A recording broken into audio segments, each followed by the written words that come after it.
Kakulangan sa supply nin tubig, urual daw na agrangay kan mga residente sa barangay Mabolo, Naga City sa nakalihis na haros 5 taon.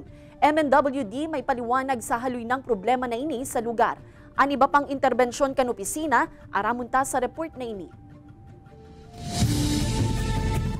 Kung kasuarin masiramon ko ta nang magkarigos sa arasahas na inikan panahon. Sa kaman lugod mayong nagluluwas na tubig sa gripo sa mga kaharungan na ini sa porsyon kan barangay Mabolo, Naga City.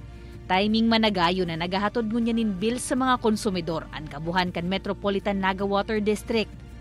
Pag di ka nakabayad sa dawang bill, putol sin dati, maano ka, mabayad ka ng reconnection 500. Pagkasabi mi naman na mayong bulo, sang katuwiran maganinda.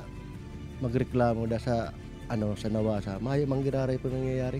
Sakripisyo subuot para sa mga residente ang pagtipon ng tubig. Minabalik kaya ang bulos sa gripo, alas 2 na nin maagahon. Tapos mawawara nin alas 4. Minsan, garo kuan lang, kusog ning ihi, bagang kuyan, ang bulos lang.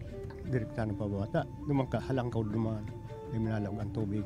Naipaabot naman daakan barangay sa lokal na gobyerno asin sa manhamiento kan MNWD ang sitwasyon sa saindang barangay na haros 5 hasta 6 na taon ang problema ang supply kan tubig.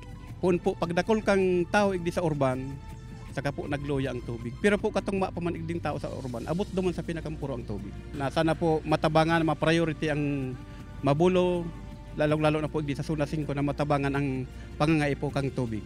Sigun sa MNWD, ang Almeda Pumping Station na sa indang imumukna, iyon magiging simbag sa problema sa tubig kan barangay Mabolo.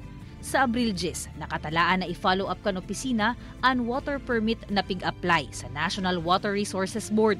So once na magluwas ang permit, mapa-construct na kami kang pumping station, and then so genset house, and then so electromechanical na mga gamit. Bako lang yan, kundi mapa-construct pa kami katong water lines.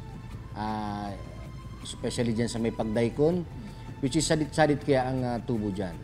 2 inches lang ang pakadakula niya, and then dakulo ng population. Sa rupada ang rason kan pagdikit kan bulos kan tubig sa barangay, ang presensya kan mga booster pump sa pirang residensya. Kaya hagad ninda na maitama ang installation ka ini, o kaya kung pwede, day na mo na paggamiton, nganing makaabot man sa ibang harong, ang bulos kan tubig. Kaibanan si Gerald Gandia, Jessica Kalinog, Balitang Bicolandia.